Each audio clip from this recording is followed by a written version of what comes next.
నారాయణసమారంభాం వ్యాసశంకరమధ్యమాం అస్మదాచార్యపర్యంతాం వందే గురుపరంపరాం. శ్రీమంతం సచ్చిదానందం సద్యః ప్రజ్ఞార్థదాయకం ప్రమోదం ప్రణవాకారం వందేహం గణనాయకం. శ్రీ మహాగణాధిపతయే నమః. ఐం సరస్వత్యై నమః. వ్యాపయతీతి విష్ణుః, వ్యాపించే గుణమున్నటువంటి వాడు విష్ణువు. శివం కరోతీతి శివః, శివము అంటే సుఖము సంతోషము కలిగించేటువంటి వాడు శివుడు.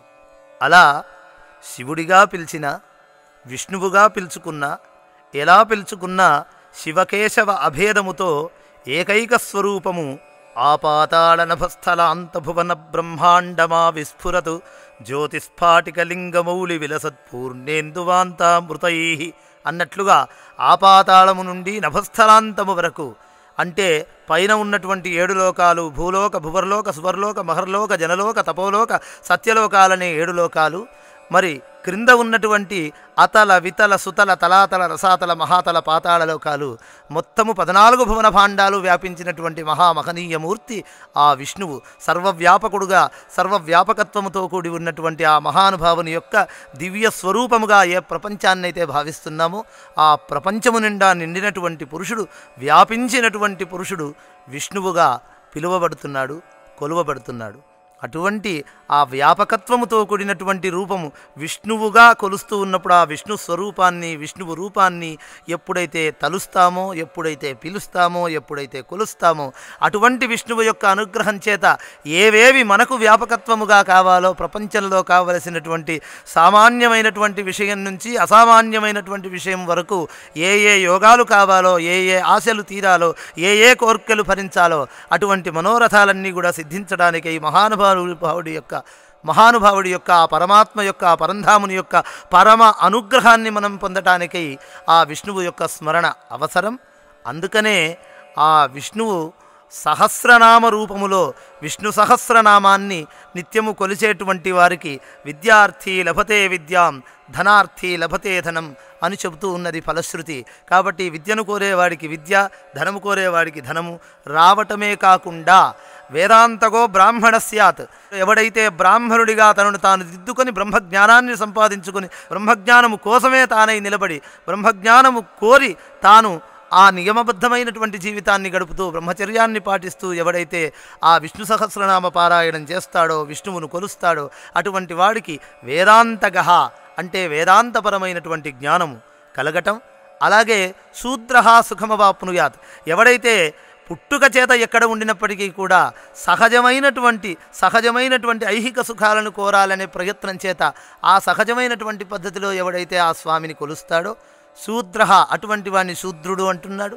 కాబట్టి బ్రాహ్మణుడి ఇంటనే పుట్టినప్పటికీ కూడా సహజమైన ఇతర అనుష్ఠానాలు లేకుండా కొలిచినప్పుడు వాడు శూద్రుడి కింద లెక్క. అలాగే శూద్రుని ఇంట పుట్టినా కూడా బ్రహ్మజ్ఞానాన్ని సంపాదించడానికి ప్రయత్నించినప్పుడు బ్రాహ్మణుడి కింద లెక్క.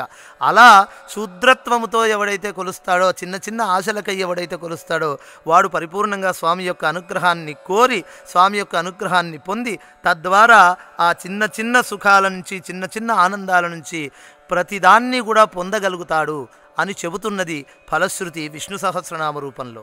మామూలుగా లలితా సహస్రనామంలో మనం వింటున్నట్లుగా విష్ణునామ సహస్రాచ్య శివనామైకముత్తమం, శివనామ సహస్రాచ్య దేవ్యానామైకముత్తమం.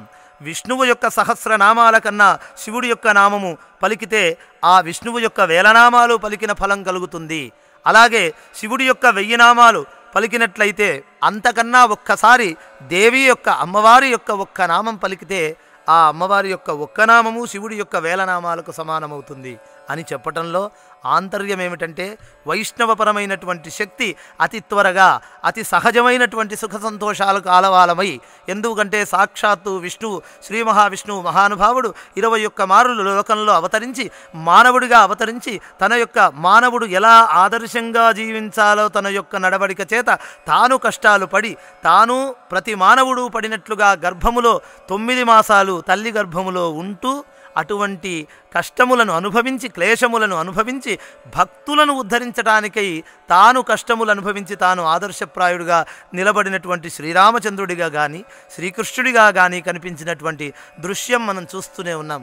కనుక అటువంటి శ్రీ మహావిష్ణువు యొక్క తత్వాన్ని, శ్రీ మహావిష్ణువు యొక్క స్తోత్రాన్ని ఎప్పుడైతే చదువుతామో, ఎప్పుడైతే పారాయణ చేస్తామో, ఎప్పుడైతే పఠిస్తామో, ఎప్పుడైతే శ్రవణం చేస్తామో ఆ శ్రీ మహావిష్ణువు యొక్క తత్వము వల్ల సహజంగా లోకములో ఐహిక సుఖాలు ఏవైతే ఉన్నాయో వాటన్నింటినీ పొందగలుగుతామన్నది సహజమైనటువంటి ఆ విష్ణు శబ్దానికి ఉన్నటువంటి అర్థం. అలాగే విష్ణు శబ్దాన్ని దాటి శివశబ్దానికి వెళ్తే శివ అంటే మంగళం కరోతి, ఇతరులకు మంగళమును కలిగించేవాడు. విష్ణువు అంటేనేమో తాను వ్యాపించేవాడు, శివుడంటేనేమో ఇతరులకు మంగళం కలిగించేవాడు. అంటే తాను వ్యాపకం పొందాలనే స్థాయి నుంచి ఇతరులకు మేలు చేయాలనే స్థాయికి వెళ్ళినప్పుడు దానితో పొందవలసినటువంటి అనుగ్రహం అక్కడ శివుని యొక్క ఉపాసన వల్ల కలుగుతుంది. గనక అక్కడ శివస్వరూపము శివనామములను మనం ఉచ్చరించవలసి ఉంటుంది. ఆ రెండింటినీ దాటుకొని, విష్ణువును దాటుకొని శివుణ్ణి దాటుకొని ఆ రెండింటినీ దాటుకొని విశేషమైనటువంటి శక్తి స్వరూపంగా సర్వజనులకు కూడా, సర్వ స్నేహితులకు కూడా, ఇతర తన యొక్క మిత్రులందరికీ కూడా, బంధుమిత్ర కళత్రాదులందరికీ కూడా తాను పైన కూర్చొని ఆధిపత్యము వహించి అందరినీ తన అధీనములో ఉంచుకొని స్వాధీనంలో ఉంచుకొని వాళ్ళందరికీ మేలు చేయగలిగినటువంటి స్థితిలో, వాళ్ళు అడిగితే చాలు వాళ్ళని అనుగ్రహించేటువంటి స్థితిలో కూర్చోగలిగినటువంటి స్థితిని కల్పించేటువంటిది అమ్మవారు. అటువంటి అమ్మవారి యొక్క శక్తి అంటారు. అందుకనే అమ్మవారిని శక్తి స్వరూపిణి అని పిలుస్తాం. అలాగే మనకు కూడా మామూలు మాటల్లో ఈ శక్తి అనేటువంటి మాటని మనకు ఉన్న విషయాన్ని ఏదైనా చేయగలిగినప్పుడు నాకు ఈ శక్తి ఉందయ్యా, నాకు ఇంత మాత్రమే శక్తి ఉంది అంటూ ఉంటాం. అంటే ఏదైతే చెయ్యగలిగినటువంటి సమర్థత, పరాక్రమం, విక్రమం ఏదైతే ఉందో దాన్ని శక్తి అంటున్నాం. అందుకే ఆ శక్తి యాదేవి సర్వభూతేషు విష్ణుమాయేతి శబ్దిత అన్నట్లుగా ఆ శక్తి అంతా కూడా లోకంలో చుట్టుపక్కల ఉండేటువంటి వాళ్ళ యొక్క, మనపైన ఉన్నటువంటి వాళ్ళ యొక్క అభిప్రాయాలను బట్టి, మనపైన వాళ్ళ యొక్క దృష్టిని బట్టి మనము కొన్ని మంచి చెడులను పొందేటువంటి ఫలితాలను పొందేటువంటి పరిస్థితులు ఉంటాయి. కాబట్టి దాన్ని నరదృష్టి అంటారు. అటువంటి దృష్టి దోషాలు పోవాలన్నా కూడా ఈ విష్ణునామస్మరణం అలాగే దేవీనామస్మరణం చాలా విశేషించి ఉపయోగిస్తాయి. కనుక ఇక్కడ మనకు విష్ణు హృదయ స్తోత్రాన్ని మనం పారాయణ చేసుకొని సకల మనోరథములను మనము పొందగలిగేదముగాక అని ఒక్కసారి అభిశంసన చేస్తూ మనం విష్ణు హృదయ స్తోత్ర పారాయణం చేసుకుందాం. శ్రీ విష్ణు హృదయ స్తోత్రం. అస్య శ్రీ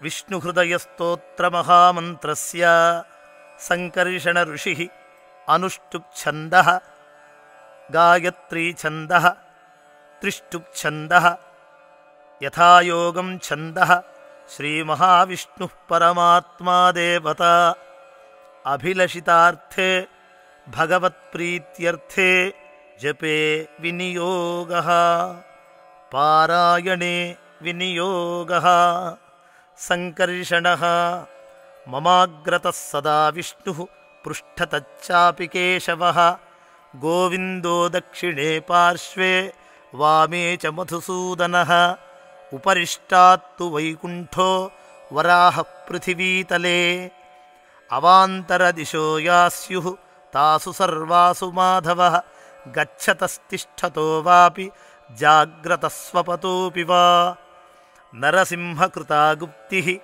వాసుదేవమయో హ్యహం అవ్యక్తం చైవాస్య యోనౌ వదంతి వ్యక్తం తేహం దీర్ఘమాయుర్గతిం చ వహ్నిం వక్త్రం చంద్రసూర్యౌ చ నేత్రే దిశశ్రోత్రే ప్రాణమాహుశ్చ వాయుం వాచం వేదా హృదయం వై నభశ్చ పృథివీపాదౌ తారకారో మకూపాః సాంగోపాంగాహ్యధిదేవతా చ విద్యాః ఉపస్థంతే సర్వ ఏతే సముద్రాః తం దేవదేవం శరణం ప్రజానాం యజ్ఞాత్మకం సర్వలోకప్రతిష్ఠం యజ్ఞం వరేణ్యం వరదం వరిష్ఠం బ్రహ్మాణమీశం పురుషం నమస్తే.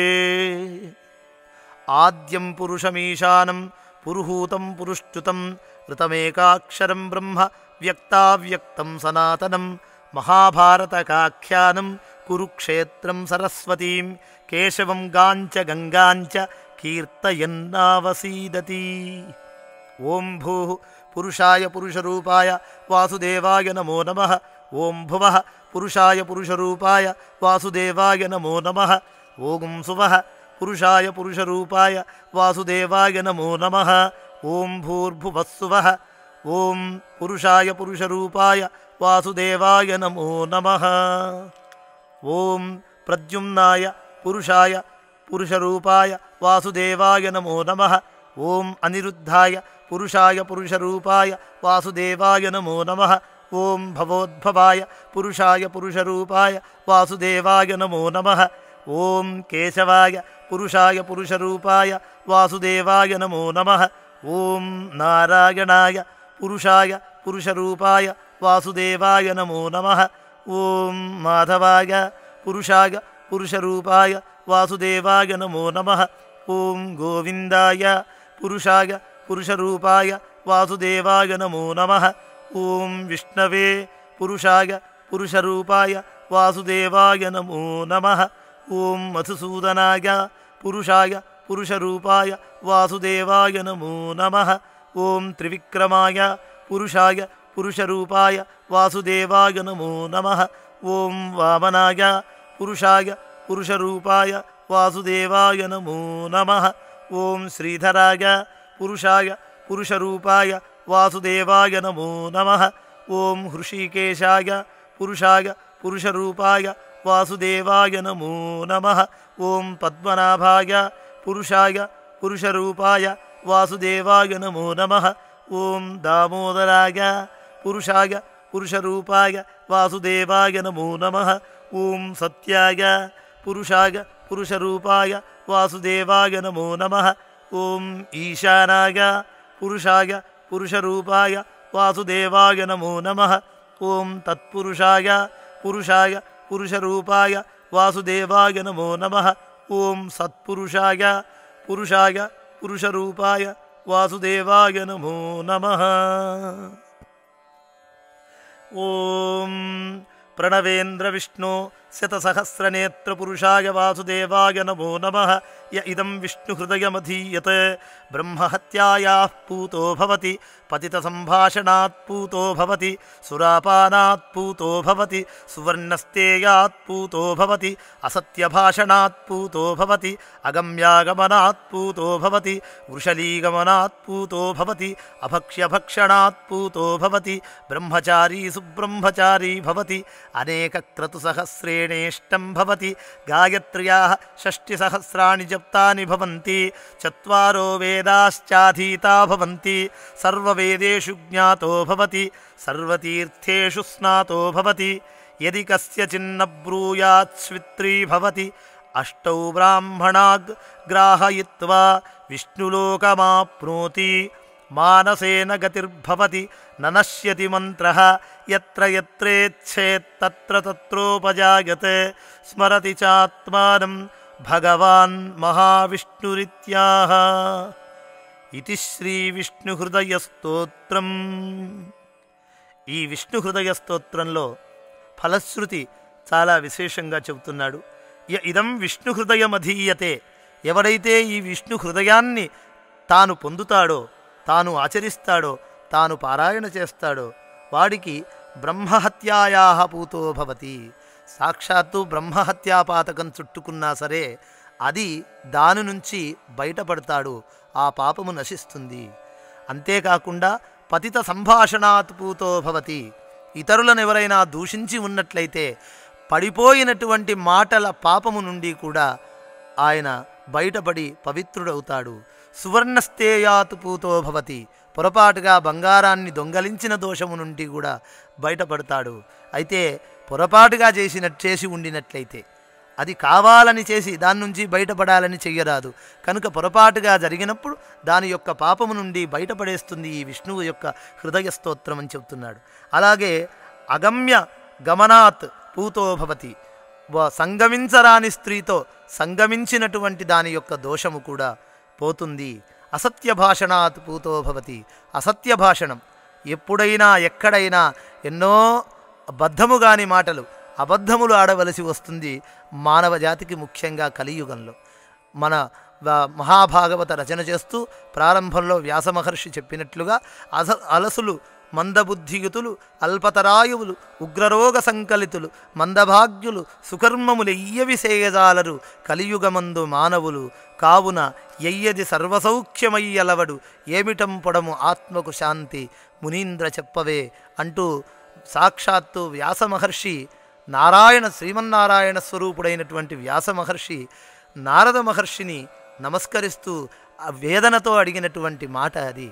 అలసులు మందబుద్ధియుతులు, మందబుద్ధి కలిగినటువంటి వాళ్ళు, ఉగ్రరోగములు కలిగినటువంటి వాళ్ళు, అల్పాయుష్కులు, ఒక్క మంచి పని కూడా చేయలేనటువంటి వాళ్ళు, ఇటువంటి ఈ కలియుగంలో మానవులను ఎలా ఉద్ధరించాలి, ఏదైనా ఉపాయం చెప్పవా అని నారద మహర్షిని అడిగితే ఆ అడిగినటువంటి మాటనే తడవుగా తీసుకొని ఆ నారద మహర్షి చక్కగా ఆ జ్ఞానోపదేశం చేసి అప్పుడు శ్రీమద్ భాగవతాన్ని రచించమని, అంచితమైన ధర్మ చెయమంతగు చెప్పితి వందులోన ఇంచించుగగాని విష్ణు కథలేర్పడ చెప్పవు ధర్మముల్ ప్రపంచించిన వచ్చునే గుణ విశేషములెన్నినగాక నీకున్ ఈ కొంచెము వచ్చుటెల్ల హరికోరి నుతింపమి ఆర్యపూజిత అంటూ చెబుతాడు.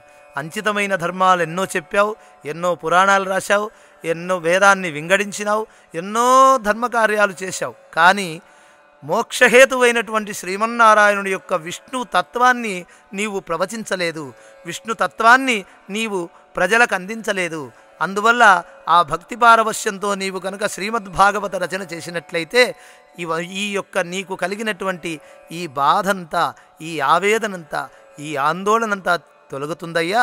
నీకు కలిగినటువంటి ఈ చిన్నబోయినతనం, ఈ ఆందోళన కలిగినటువంటి కారణం కేవలం నీవు విష్ణువు యొక్క నామస్మరణ చెయ్యకపోయినందుకే, విష్ణువు యొక్క తత్వాన్ని విడమరిచి చెప్పనందుకే అని ఆ నారద మహర్షి ఉపదేశం చేస్తాడు. ఆయన ఉపదేశానుసారం అప్పుడు ఆ వ్యాస మహర్షుల వారు ఆ భాగవత రచనకు శ్రీకారం చుట్టి, ఇదిగో ఈనాడు ఈ పరమాద్భుతమైనటువంటి ఈ మోక్షహేతువైనటువంటి శ్రీ మహావిష్ణువు యొక్క లీలలను మనకు భాగవతం రూపంలో అందిస్తే, సంస్కృత భాగవతాన్ని ఆధారం చేసుకుని తెలుగులో పోతనామాత్యుడు శ్రీకైవల్య పదంబు చేరుటకునై అంటూ కైవల్యమే ప్రధానముగా ఉద్దేశించబడినటువంటి తన యొక్క ఉద్దేశాన్ని తెలుపుతూ, పాఠకులందరూ కూడా, ప్రజలందరూ కూడా, భక్తులందరూ కూడా కైవల్యాన్ని కోరడమే ధర్మమని చెబుతూ చెప్పినటువంటి ఆ విష్ణు తత్వం కలిగినటువంటి ఆ మహాభాగవతోత్తముని మనం ఈ సందర్భంగా స్మరించుకుంటూ నమస్కరించుకుందాం. అలా ఈ విష్ణువు యొక్క తత్వాన్ని తెలుసుకోవడానికి ముఖ్యమైనటువంటి స్తోత్రాలు ఎన్నో ఉండగా వాటిల్లో విశేషమైనటువంటి స్తోత్ర రాజము ఈ విష్ణు హృదయ స్తోత్రం. ఈ విష్ణు హృదయ స్తోత్రం వల్ల ఇటువంటి విశేషమైనటువంటి ఫలితాలను మనం పొందుదాం. ఆ పొందడానికి నిరంతరము కూడా విష్ణునామస్మరణ చేసుకుందాం. ఓం నమో నారాయణాయ, ఓం నమో నారాయణాయ, ఓం నమో నారాయణాయ. జయోస్తు, విజయోస్తు, దిగ్విజయోస్తు.